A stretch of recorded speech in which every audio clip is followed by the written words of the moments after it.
Say. Hello everyone, welcome to the iDesk. A devious attack in Bakuba has left 29 people dead and a country rattled just 4 days before a pivotal election. Two suicide blasts struck the city centre. A third hit the hospital where the wounded were being taken in Iraq. 42 people were wounded in the attack. Well, these attacks could give voters pause when they go to the polls in just 4 days. On Sunday, Iraq holds parliamentary elections, the second since the fall of Saddam Hussein. Well, Awa Damon is live from Baghdad, and she joins us now with more on today's attacks. Awa, today's violence given the appearance of being coordinated.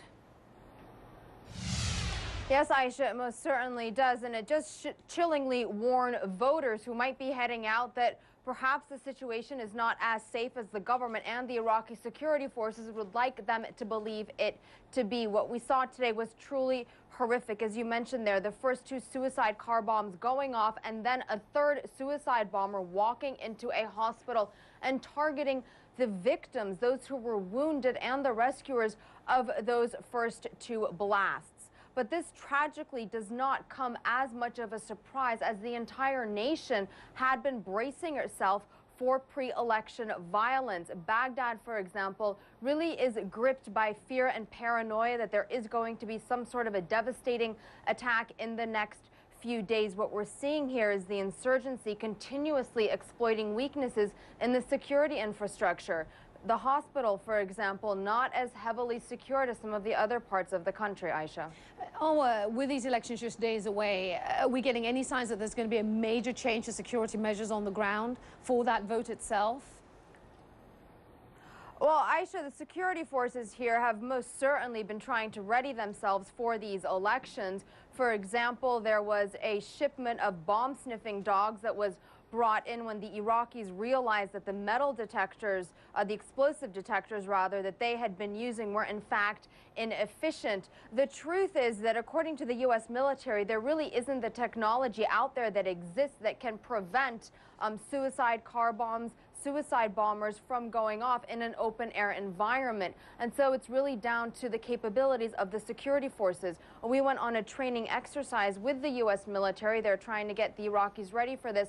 And what they're focusing on actually is not so much the prevention of an attack, but it's managing the situation after the attack takes place. How do you position yourself after an attack has happened to perhaps prevent or be able to detect a secondary explosion? And more importantly, how to treat the wounded on this scene so that at the very least the Iraqi security forces can try to save more lives, Aisha. Oh, as you mentioned right at the beginning of our conversation, that Iraqis are paralyzed by fear, with the fear of future attacks. The big unknown now, and I'm wondering what people are saying to you there on the ground, is how much this will affect turnout for this vote. Well, Aisha, I have to say the Iraqis have proven themselves to be very, very resilient. Just about everyone who we're talking to is in fact saying that they are going to go out to vote. They feel that this is a very critical election because by all means it most certainly is going to define Iraq's future. There is a realization amongst the Iraqi people that their vote does count and that it is up to them to make a difference, to change the current government if they believe that that is what needs to happen. What we're seeing taking place in these elections is a much closer race than has been previously anticipated, and one that is truly going to determine if Iraq stays on this democratic, if we want to call it that, path of security and relative stability, or if it begins to morph and change towards perhaps a more conservative, fundamentalist, and potentially even more violent country. Because, Aisha, there are some groups out there who are currently not a part of the political process that are saying that if the government that emerges, in their view, is more sectarian than this one, there will be even more attacks. Aisha? All right, Awa Damon is on top of this story for us. Awa Damon joining us from Baghdad. We appreciate it. Thank you. Well, as I was just saying, these are crucial elections. They are very important. Let's take a look at some of the key alliances in the March 7th election then. Prime Minister Nouri al-Maliki heads up the State of Law coalition. His Dawa party has Shiite Islamist roots, but his alliance includes Sunni tribal leaders and Kurds running on a non-sectarian platform. The Iraqi National Alliance is a mainly Shiite coalition, including former Prime Minister Ibrahim al-Jafari, followers of Muqtada al-Sadr and Ahmed Chalabi. The Iraqi list includes former Prime Minister and secular Shiite Ayad Alawi, plus Sunni leaders running on a secular nationalist platform. And the Kurdish coalition led by Iraqi President Jalal Talabani and Kurdish Democratic Party leader Masoud Barzani. Key players there in that election. To Chile now, where a military crackdown is underway right now, where outbreaks of violence and looting are on the rise following Saturday's powerful earthquake. The lawlessness has been striking even deeper fear among already shaken survivors. And the president says that will not be tolerated. Well, for the view on the ground in Concepcion, here's Sarah Seidner. She joins us now. Sarah, just bring us up to speed with the latest you're hearing about looting and efforts to maintain order where you are. Well, the looting has really all but stopped because 48 hours ago, the military moved into this town en masse. They created an 18-hour curfew. So between 6 p.m. at night and noon into the day, no one is allowed to travel on the streets without express permission, without a pass. That's really calmed the looting issues down and created better security within the city. But I can tell you that people are still saying they are desperate for things like water. They don't have electricity in their homes. There is very little gas. They are having to stand in long lines trying to get gas. But the military has shown up, and the security issues seem to be a lot calmer today than they were just 24 hours ago. The president of the country spoke today and talked about some of these issues. Here we have enough supplies, there's enough foodstuffs, so we need to remain calm, and we need to know that in those places where the stores have been closed, those stores will open again, banks will reopen, and we will return to relative normalcy conditions as well as fuel. It is difficult to return to normal conditions, though, when the aftershocks keep rolling through, and we felt several already this morning and overnight. They were pretty constant throughout the evening. People feeling very scared. They don't want to go back into their homes. They don't want to go back into their apartment complex buildings because they're afraid that those buildings may collapse. So a lot of people are opting to sleep in tents outside. Aisha? And Sarah, what are we hearing about efforts to get aid into these people?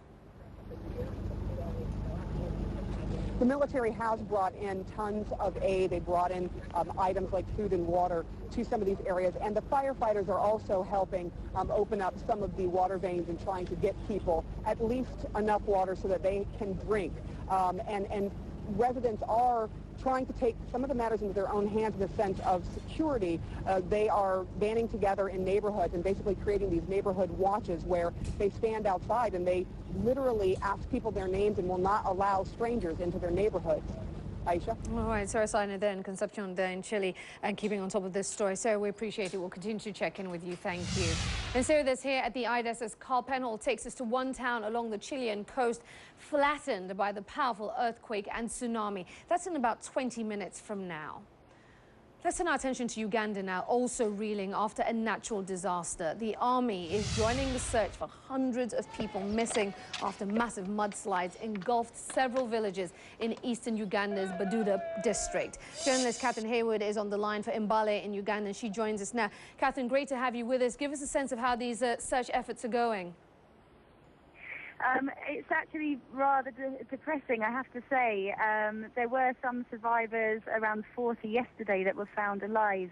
But now anyone that's being found is dead. I mean, tons and tons of mud has fallen down from up in the mountainous area. And there's really very little hope for survival for anyone that was trapped in it. Yeah, we've seen lots of people being pulled from the mud. I saw a young boy who was pulled from the mud as well. There's people that are hacking away with very primitive tools to try and get at people. But yeah, the outlook is not great. Do we have any idea at this stage how many people are still missing? Yes, it's still around 350, probably a bit less now with some more confirmed deaths. It's not exactly clear how many people have died. The Red Cross says over 80. The Army says 54. But it's certainly rising. Yeah, and a lot of people. I mean, there's 3 villages. They were very, very, very packed. And there's thousands of people that are being evacuated. And I don't know whether you're able to shed light on this. How soon after the mudslides happened did the army get involved? Because my understanding of it is there was some time lapse in between with people, as you say, just using these primitive tools to try and get to their loved ones. Well, funnily enough, it's not just the people themselves that are using the primitive tools. It is the army as well. It takes a long 2.5-hour walk from the nearest road up to this area, which means that you just cannot get any decent equipment up. There's certainly no vehicles that can carry any heavy equipment up. So the army is mucking in just with everyone else and using these kind of primitive shovels. I think that they have been appreciated. They have definitely been doing a lot. I've seen it. So have the local people as well. I think everyone's working together. President Museveni, in fact, came in on a chopper today and walked up halfway up the mudslide, surrounded by thousands of people, and he praised the army as well for the work that they were doing under really difficult circumstances. I don't think many people, I haven't heard any complaints yet, I have to say. All right, a distressing time for a lot of people. Catherine Hayward joining us on the line from Mbale, Uganda. Catherine, we appreciate it so much. Thank you. Well, pirates have struck again off the coast of Somalia. The EU Naval Force says a tanker sailing under a Saudi flag was hijacked Monday. The ship's crew of 14 is believed to be okay. The nationalities haven't been confirmed yet. The Naval Force says the ship is likely being held near a pirate stronghold. Indonesians are out in force protesting as Parliament debates a controversial bank bailout. We are live in Jakarta with what's going on right now. South Africa's president gets a meeting with the Queen of England, but wait till you hear what Jacob Zuma is saying about his treatment from the British media. And new potential troubles for Naomi Campbell. Here, what may get her into hot water again with the cops. It's all ahead here at the iDesk.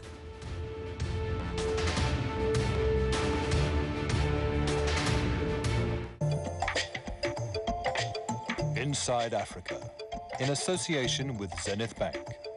Zenith Bank, in your best interest. Returning home to a royal welcome. Not only is this year's Africa Cup of Nations win a record-setting third in a row, with the victory, the Pharaohs became the highest-ranked African team in FIFA's latest standings. All the more reason for the country's 80-some million-strong population to rejoice. But for many Egyptians, the post-Cup excitement was fueled more by Egypt's 4-0 victory over Algeria in the semi-finals than its championship win over Ghana. The game meant so much for us to get our revenge back and to get our honor back, to show the whole world that we are a better team than them. Our team has achieved what no other African team has achieved. We can now walk with our heads held high. Thinking of banking in Africa? Think Zenith. Zenith Bank PLC is one of the biggest banks in Nigeria, with assets of over $21 billion. Winner of Bank of the Year and consistent AA ratings, with 1 million shareholders and 200 branches and business offices across Nigeria. Committed to the best possible customer experience. The most respected bank in Nigeria. Zenith Bank, in your best interest.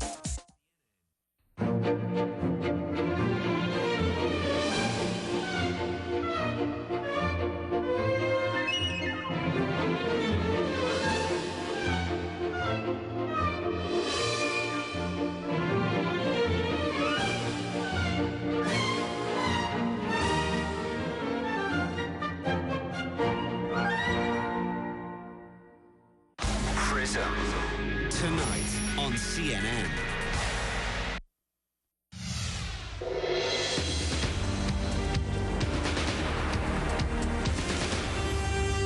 Hello everyone. The Indonesian parliament has been considering the fate of two key figures responsible for a massive bank bailout. Outside parliament, violent street protests between anti-government demonstrators and security forces, well, as you can see for yourselves, clearly heating up. The Centre Anna Corin is tracking the story for the iDesk. She joins us now from CNN Jakarta. Anna, what's the latest you're hearing about this decision? We still haven't heard anything from parliament, is that right? No, we haven't. This certainly has been dragging on. They went into Parliament at about 10 a.m. this morning, local time. It is now well and truly past 10 p.m, but we are assured that there will be a decision shortly. It's worth noting that this is a young democracy. Indonesia is a young democracy, 10 years. So they have to go through the democratic process, and for that to be transparent, for the public to know that it is possible. Democracy can work here in Indonesia. But the hold-up is lobbying. They're working behind the scenes, trying to reach some sort of compromise as to how they can proceed with this investigation into the Bank Senturi bailout. And it's all well and good that they're looking at getting a parliamentary decision, but I know that some people on the outside are calling for a criminal investigation into how all of this went down. What are the chances of that? Yeah, look, highly unlikely. That is certainly something that was talked about during the 3-month parliamentary investigation. I mean, the two targets are the Vice President Budiono, who was the governor of the central bank at the time, and the Finance Minister Sri Mulyani. They are the two people who bailed out Bank Senturi. Now, Bank Senturi was just a small bank, but it was on the verge of collapse at the height of the financial crisis, and they believe that if they did not bail out Bank Senturi, that it would have created a run on other banks, panic, and they were not prepared to deal with the consequences. They thought that it could have been catastrophic. So they then jumped in and gave the okay to bail it out. The problem was that the initial estimate was $100 million. It then blew out to $700 million. So despite this parliamentary investigation, despite a police investigation, also one with the Anti-Corruption Commission and the Attorney General's office, no one is any clearer as to why it cost $700 million to bail out Bank Senturi and where that money went. Now, it's worth noting that the President has come out this week and supported his Vice President and his Finance Minister, so it is unlikely that they will be demoted. However, some sort of political compromise will have to be reached, because otherwise the President is going to have a tough time getting his reform through over the next 4 years. Yeah, he certainly is. Not just the people on the streets unhappy, also the political opposition as well. Anna Korad, many thanks for joining us from Jakarta. Now, the economic crisis playing out right now in Greece is spreading anxiety across the European Union. Pensioners grappled with riot police in Athens as further budget cuts were unveiled. Those cuts total $6.5 billion and include reductions in their pensions. This is more than $25 billion in debt comes due in the coming months. While the Prime Minister is awaiting EU backing on those cuts, he says the nation's survival is at stake. Here, the EU Commission President addresses the wider implications. The debate over the response to Greece's budget deficit and the need to rebalance demand across the European Union is an extreme reminder that divergences between member states have a direct impact on everyone else. We are more interdependent than ever before. So I think the case is more stronger than ever for the need for this increased coordination at European level. All right, well, happening now, here's how Europe's major indices are looking with a little over an hour left in their trading day. 3 up, 1 down. The only one spoiling that picture would be the Zurich SMI, as you see, down over 0.1%. The biggest gain posted right now by Paris CAC 40, well over 0.5% up. Time now for a look at the big board on Wall Street. Let's see how things are doing on this side. Well, the Dow is up some 41 points, standing at 10,447. But what do those numbers mean? How did we get there? Only one woman has the answers. It's our very own Stephanie Elam from New York. Hi, Steph. In this moment, you are correct, Aisha. Right now, I'm the one with the answers. And it's nice to see that while I was gone, the markets were still moving upward, albeit quietly. We've got some modest gains in the early going. Greece is planning to save more than $6 billion and is helping to keep stocks in positive territory, as are a pair of encouraging reports on the U.S. jobs market. The first, which came from Challenger Gray and Christmas, said announced job cuts fell to the lowest level since 2006. That's back before the recession started. Now, the second, from payroll services firm ADP, said 20,000 private sector jobs were lost in February. ADP also predicted that its March report will show the private sector actually, get this, Aisha, it's really exciting, that it added jobs. That is exciting. But how come there's a lack of reaction to the jobs report there? I know. You would think that numbers would be higher. You would think people would be... I can tell you this. Yeah, they'd be cheering, right? Well, there's a couple of things I can tell you about. First, stock market futures did turn positive after the ADP report was released, but they're still trading within that same narrow range that we've seen stocks trade in since midday on Tuesday. We might have expected to see more reaction, but the results were in line with expectations. Economists predicted a decline of 20,000 private sector jobs, and that's exactly what ADP reported. Also, it's still a loss of jobs, and as long as there's that minus sign in front of those numbers, the market's likely to keep its reaction measured. I should also point out that these reports, they're really just the warm-up to Friday's big government jobs report. That's the big, heavy one that everyone pays attention to. So you may see the markets